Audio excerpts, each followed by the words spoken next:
This is an auto app generator. I made it before I knew about Claude Code and Cursor AI. I can type in and tell it what to do, and it uses GPT or Claude in the background, the API, and it makes it generate code.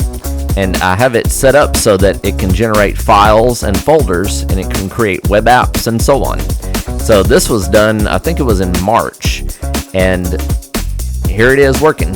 I just made the video lately, and as you can see, I can type in stuff and it will generate things like the Fibonacci sequence, a program for that.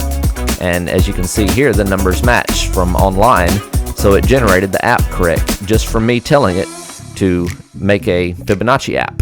And thanks for watching. Please click like and subscribe.